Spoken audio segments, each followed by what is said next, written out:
बकरी खाने वाली बूढ़ी डायन। एक समय की बात है, एक छोटा सा गांव जो जंगल के बीचों बीच बसा था। उस गांव के सारे आदमी चरवाहे थे। गांव में सबके पास अपनी अपनी कम से कम 10-10 बकरियां थी। इस गांव के सभी लोग बकरी पालने के बहुत शौकीन थे, लेकिन कुछ दिनों से इस गांव से बकरियां गायब हो रही थी। अरे भैया, मुझे तो लगता है कोई चोर घुस आया है हमारे गांव में, जो रोज एक एक करके हमारी बकरियों को गायब कर रहा है। अरे नहीं भैया, मुझे तो ऐसा नहीं लगता। अगर कोई चोर होता तो वो किसी न किसी को बकरी चुराते हुए दिख ही जाता। मुझे तो लगता है कोई जानवर ही होगा, क्योंकि हमारा गांव जंगल के बीच बसा है। पक्का कोई जंगली जानवर ही हमारी बकरियों पर ताक रखे हुए हैं, जो हर रोज हमारी बकरियों को खा रहा है। अरे ना तो मुझे कोई चोर लगता है और ना ही कोई जंगली जानवर लग रहा है। इतने सालों से हमारा ये गांव इस जंगल के बीचों बीच बसा है। आज तक किसी जंगली जानवर ने ना ही इंसान को और ना ही हमारी किसी मवेशी को हानि पहुंचाई है। माजरा कुछ और ही लगता है। भाई साहब, आपस में बहस करने से कुछ नहीं होगा। बहस करने से तो अच्छा इस बात का पता लग पहुंचाई है।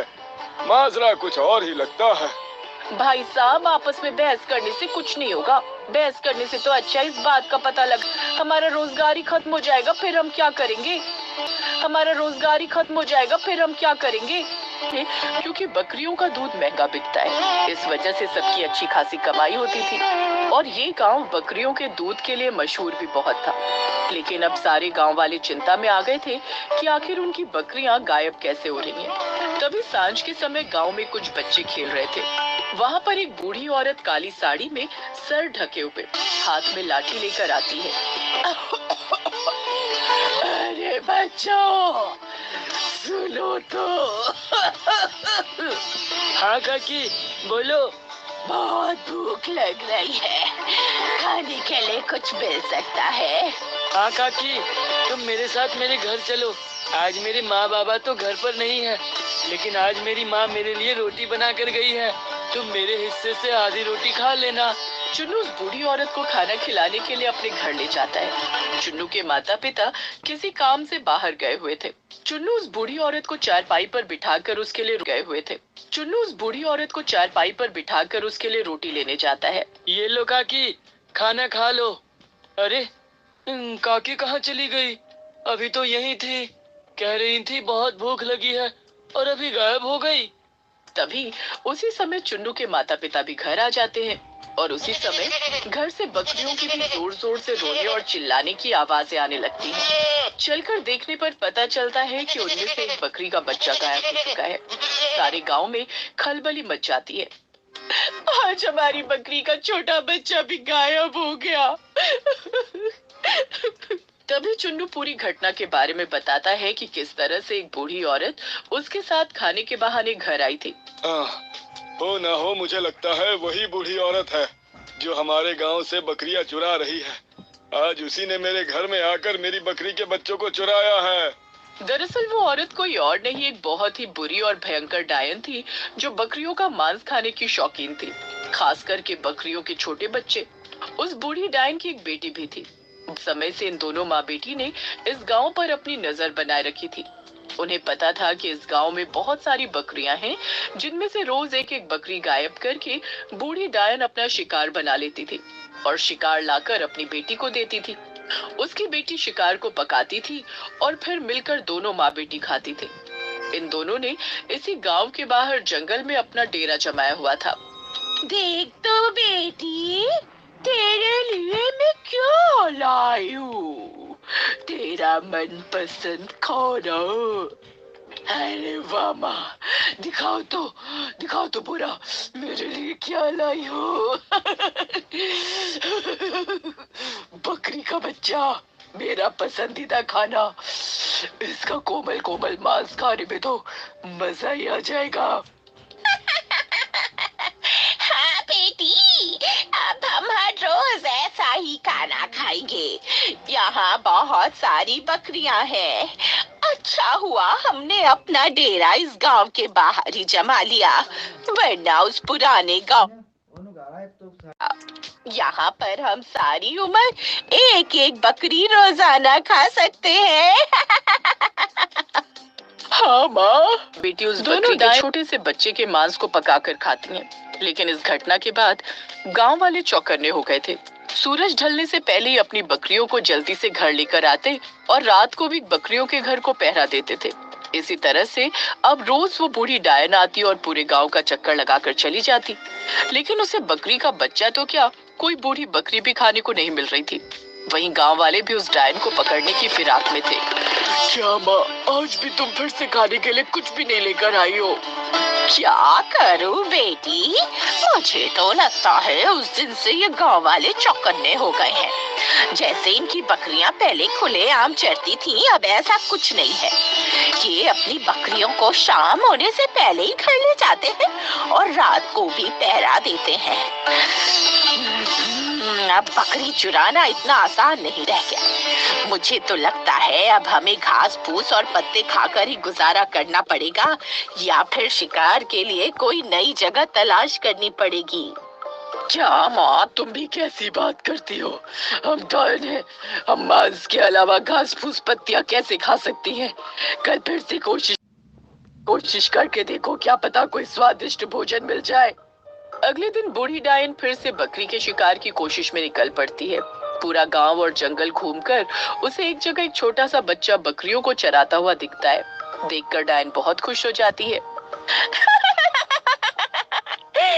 आज तो मुझे शिकार मिल ही गया, और वो भी बकरी का छोटा बच्चा। इस बकरी के छोटे से बच्चे को मैं ले जाऊंगी। आज मेरी बेटी बहुत खुश होगी। डायन उस बच्चे के करीब आती है और उससे कहती है, अरे मर गई, मैं तो मर गई। अरे काकी, क्या हुआ? तुम रो क्यों रही हो? अरे बेटा, मैं कब से प्यासी हूँ। मुझे बहुत प्यास लगी है, लेकिन कहीं पानी नहीं मिल रहा है बेटा। क्या तुम मुझे पानी पिला दोगे? हाँ काकी, मेरे पास पानी है। मैं तुम्हें अभी अपनी बोतल से पानी पिलाता हूँ।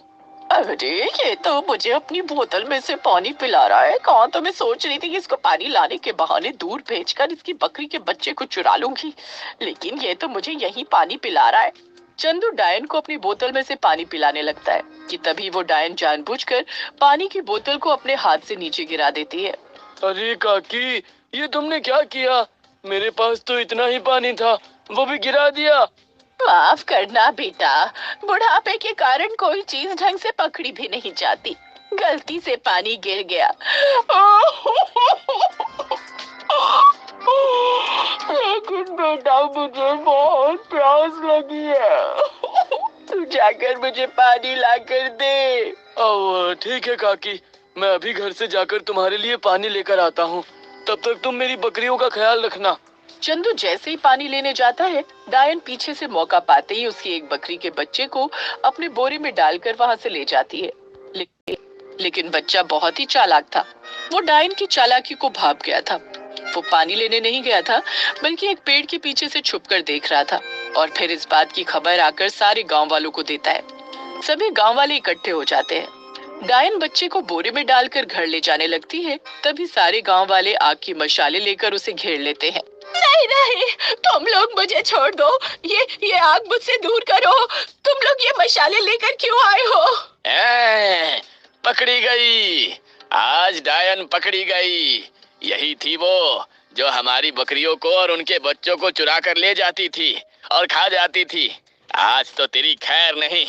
शाबाश बेटा चंदू, आज तुम्हारी बहादुरी के कारण ये डायन पकड़ी गई है। इस डायन को हमें जिंदा ही जलाना पड़ेगा, हम इसे ऐसे नहीं मार सकते। तभी सारे गांव वाले डायन को गांव के चौराहे पर एक पेड़ के साथ बांध देते हैं और उस पर मिट्टी का तेल छिड़कते हैं। छोड़ दो, मुझे छोड़ दो, तुम मुझे मार दोगे, लेकिन मेरी बेटी तुम सबसे बदला लेगी। याद रखना, जब मैं घर वापस नहीं लौटूंगी तो वो मुझे ढूंढने जरूर आओगी। अच्छा, तो इसकी एक बेटी भी है। गांव वालों, हमें इसकी बेटी के आने का इंतजार करना होगा। वो उसे ढूंढने के लिए आती ही होगी, फिर इन दोनों को एक साथ में ही जिंदा जला देंगे। गांव वाले डायन की बेटी के आने का इंतजार करते हैं।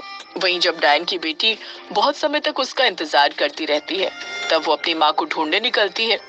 अरे माँ तो शिकार लेने गई थी। इतना समय हो गया अभी तक घर नहीं आई है। मुझे चलकर देखना होगा। जैसे ही डायन की बेटी उसे ढूंढती हुई गांव की ओर आती है, सारे गांव वाले उसे भी पकड़कर बांध देते हैं। माँ, माँ, इन लोगों ने तो हमें बांध दिया। अब क्या हम लोग, क्या अब ये लोग हमें जला देंगे?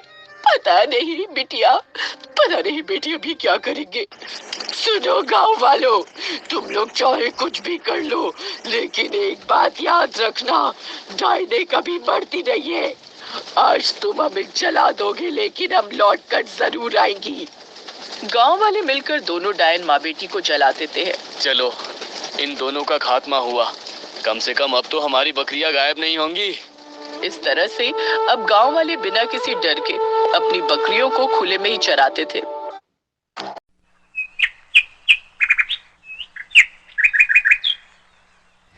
यह कहानी है वृंदावन जंगल की। वृंदावन जंगल में एक जालिम शेर रहता था। वह शेर सभी जंगल के जानवरों को एक एक करके खा लेता था। जंगल के जानवर शेर खान से बड़े ही परेशान थे, लेकिन वह कमजोर होने के कारण शेर खान का कुछ नहीं बिगाड़ पाते थे। कुछ जानवर अपने जंगल को छोड़कर चले जाते तो कुछ मजबूरी में वहीं रहते थे। एक दिन जंगल में शेर खान ने एक बच्चे को खा लिया। यह सब हिरन दूर से ही देख रही थी। हिरन यह सब देखकर बड़ी ही घबरा गई और चुपचाप वहां से भागने लगी। हिरन को बड़ा ही डर लग रहा था शेर खान को देखकर। हिरन जैसे तैसे अपनी जान बचाकर वहां से भाग आई थी, और जैसे ही वहां से आई, हिरन को दौड़ता हुआ देख बकरी बिल्कुल हैरान हो गई और बकरी हिरन से कहने लगी, अरे हिरन बहन, तुम इतनी घबराई हुई क्यों हो और इतनी तेजी पर क्यों दौड़ कर आ रही हो? बकरी बहन, क्या बताऊं, आज फिर शेर खान ने बकरी के बच्चे को खा लिया है। उसने उसे मेरे आंखों के सामने खाया, इसलिए मुझे बड़ा ही डर हो रहा है। ना जाने ये शेर खान कब मरेगा, हमें इस शेर खान से कब छुटकारा मिलेगा। इसने तो हमारा जीना मुश्किल कर दिया है, इसका हम सामना भी नहीं कर सकते। ये जालिम हमें खाता जा रहा है, पता नहीं अब हमारा क्या होगा। बकरी बहन, तुम फिक्र मत करो, एक ना एक दिन ये जरूर मर जाएगा जब हम इस जंगल में आजाद होंगे।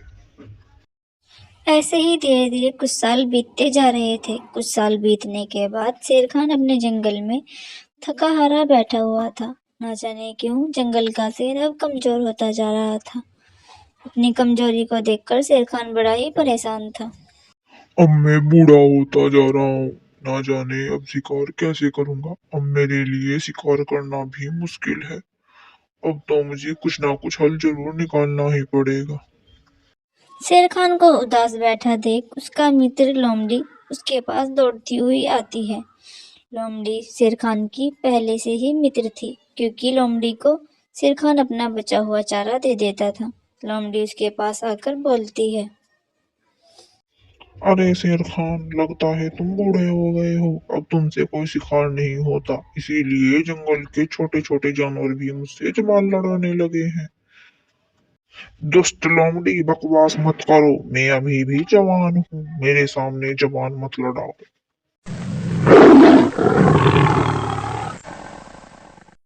यह देखकर लोमड़ी हंसने लगती है, क्योंकि लोमड़ी के सामने शेर कमजोरी की वजह से 2-3 बार गिर चुका था। तभी कुछ देर बाद वहां एक हिरन भी आ जाती है और हिरन आकर शेर खान से कहने लगती है, शेर खान, माना कि तुम जंगल के राजा हो, लेकिन छोटे जानवरों को ऐसे खाना उचित नहीं। तुमने जंगल के सभी जानवरों को बड़ा ही परेशान किया है। हाँ हिरन, तुम बिल्कुल ठीक कहती हो। इसी कारण आज मैं इतना बीमार और परेशान हूँ, क्योंकि मैंने जंगल के जानवरों को परेशान किया है। आज मेरी हालत ये हो गई कि मुझसे खाना भी नहीं पकाया जा रहा। शेर खान की यह हालत देख लोमड़ी को बड़ा ही तरस आता है और हिरन भी इस पर दया करने लगती है। तभी वे सब जाकर एक योजना बनाते हैं और एक सभा जंगल में आयोजित करते हैं। माना कि शेर खान ने हमारे साथ बुरा किया है, लेकिन इसका मतलब ये नहीं कि बुरे के साथ बुरा होगा। हाँ हाँ, हिरन बिल्कुल ठीक कह रही है। आखिर शेर ही जंगल का राजा रहेगा, इसमें कोई शक नहीं कि जंगल का राजा शेर ही होता है। अब हमें शेर खान की मदद करनी चाहिए। शेर खान, तुम बुरे हो तो कोई बात नहीं, अब से तुम बुजुर्ग हो गए हो, हम तुम्हारी मदद करेंगे। जंगल के जो भी जानवर मरेंगे हम तुम्हारे लिए उन्हें ले आएंगे, लेकिन तुम वादा करो तुम किसी भी जीवित जानवरों को नहीं खाओगे। ठीक है मेरे मित्रों, मैं तुमसे वादा करता हूँ मैं किसी भी जीवित जानवरों को नहीं खाऊंगा, मैं किसी भी जानवरों को नुकसान नहीं पहुंचाऊंगा। ये मेरा वादा है इस जंगल के सभी जानवरों से। इस फैसले से सभी जंगल के जानवर सहमत हो जाते हैं।